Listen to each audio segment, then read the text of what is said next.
I work in the service industry. It comes up a lot on this podcast. And in doing so, I think it's helped me a bunch in like becoming maybe better at this sometimes. Like I can kind of just talk to a brick wall like I'm doing today.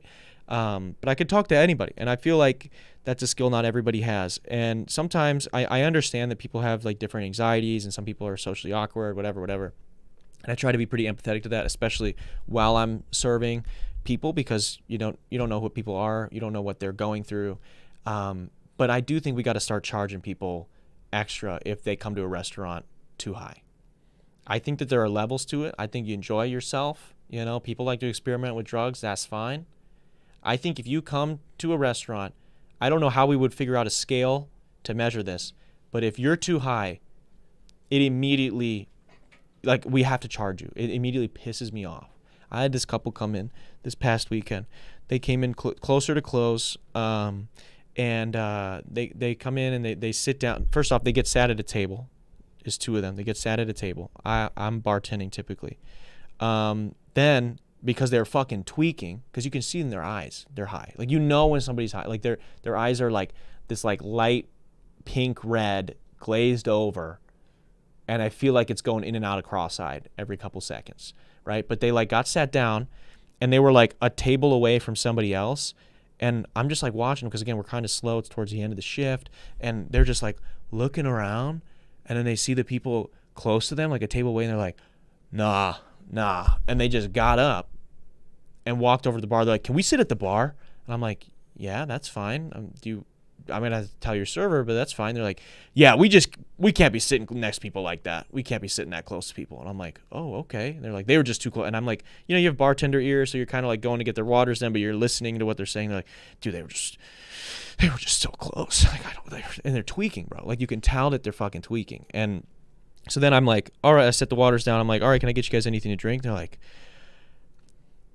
I think so. Yeah. And I'm like, well, just water, or you want something else? Or like, the water's right here. And they're like, thanks. Yeah, we'll just take water. Actually, I'll have a beer. Or what kind of booze do you have? And then I'm like, well, we have I have a list, and then I have like a rail. So I'm like trying to go take them through this, whatever. And this guy, he orders a drink that's typically made with gin, and he wants it made with whiskey, and it's got like basil and blackberry in it. Like, I don't think it will go very well with whiskey. So I just, to let him know, I'm like, you want to put whiskey in that? And I was like, it typically is with this. Like, I could do vodka or rum or whatever. It might just be a little weird with whiskey. It's like, no, that's how I make it at home. You make our house-made blackberry basil simple syrup at home and make it with your, okay, sure.